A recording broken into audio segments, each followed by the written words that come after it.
नमस्कार सर्वांना, मी आहे अर्पिता. माझ्या कुकिंग ब्लॉगमध्ये तुम्हा सर्वांचं स्वागत आहे. आज मी कोल्हापुरी स्टाईलने मटन मसाला आणि तांबडा रस्सा बनवणार आहे. त्याच्यासाठी मी मार्केटमधून एकदम फ्रेश असं मटन आणलेलं आहे. अर्धा किलो मटणासाठी जो मसाला असतो तांबडा रस्सा आणि सुक्कं करण्यासाठी ते मी सगळे दाखवणार आहे. इथं मी धुवून घेतलेलं आहे स्वच्छ अर्धा किलो मटण आणि चरबी ही मटणाची साईडला ठेवलेली आहे. आणि आता हे तेल तापत ठेवलं होतं एका पातेल्यात आणि त्याच्यामध्ये कांदा परतून घेतलेला आहे.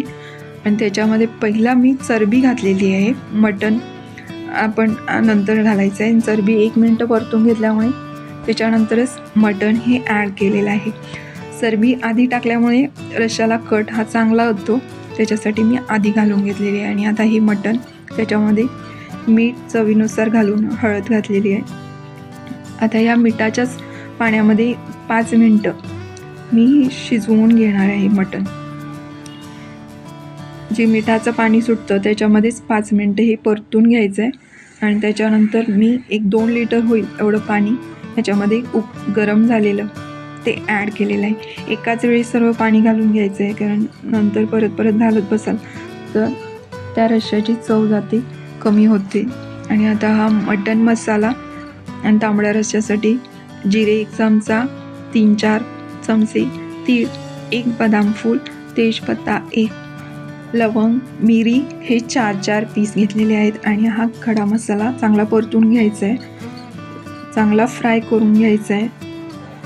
तीळ हे कच्चे राहिले तर त्याची टेस्ट मसाल्यामध्ये लागते तिळाची, आणि ते चांगले खरपूस असे छान भाजून घ्यायचे तीळ. आणि मिक्सरला सुद्धा चांगले बारीक होतात खरपूस असे चांगले भाजून घेतले तर खमंग असा मसाला तयार होतो. त्यामुळे हा गरम मसाला, तीळ, जिरे हे चांगले भाजून घ्यायचे. भाजल्यामुळे चांगली टेस्टसुद्धा येते ह्या मसाल्याला.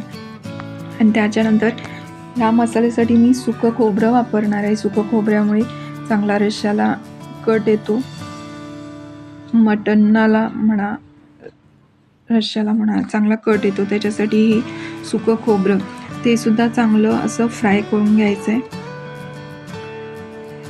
एक अर्धी वाटी होईल एवढं सुकं मी खोबरं घेतलेलं आहे.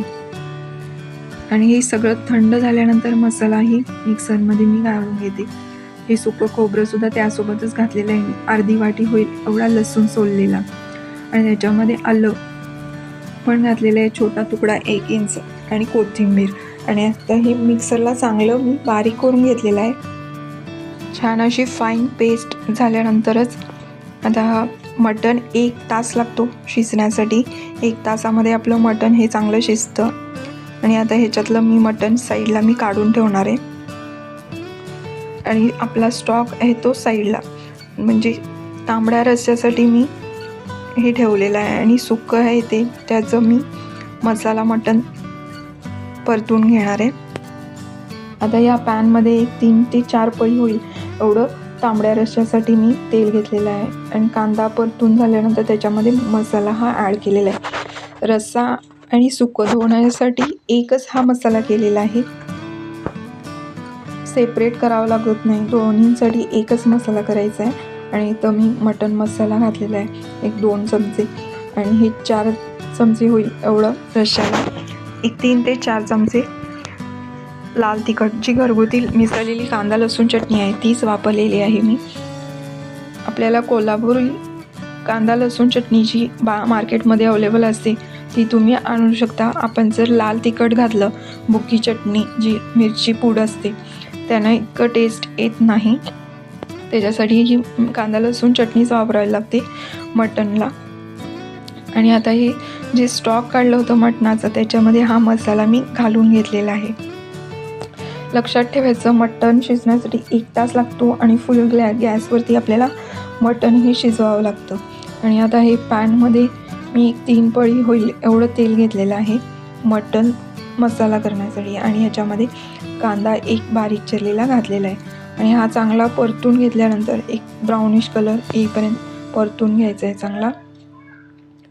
आपल्याला मटण शिजवताना मी त्याच्यामध्ये मीठ घातलं होतं, त्यामुळे मी रश्श्याला आता परत मीठ वापरलेलं नाही आहे.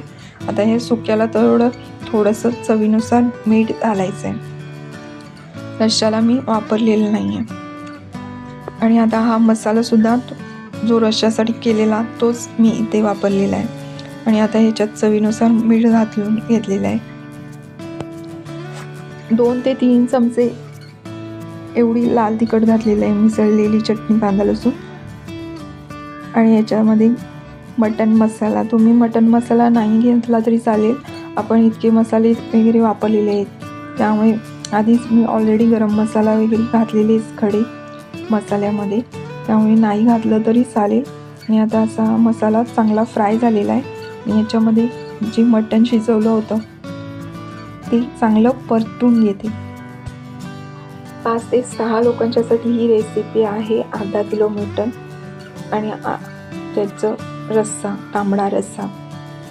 मसाल्यामध्ये लसूण, आलं हे भरपूर प्रमाणात वापरायचं आहे. खडे मसाले, तीळ, ह्याच्यामुळे छान असा मसाला होतो. आणि मटण मसाला आणि तांबडा रस्सा एकदम छान असे झणझणीत टेस्टी असे बनतात. कांदा लसूण चटणी तर मी वापरलेली आहे आपली कोल्हापुरी. आणि एकदम मस्त असं मटण आपलं शिजून तयार आहे. आणि रस्सासुद्धा आता उकळी आलेली आहे छान, पाहू शकता एकदम छान झणझणीत असा रस्सा झालेला आहे. माझा हा व्लॉग तुम्हाला कसा वाटला हे नक्की कमेंट करून सांगा. आणि माझ्या व्हिडिओला तुम्ही लाईक, शेअर आणि सबस्क्राईब करायला विसरू नका. माझे व्हिडिओ तुम्ही शेअर करत नसाल तर नक्की शेअर करा. आणि तोपर्यंत सर्वांना माझं धन्यवाद.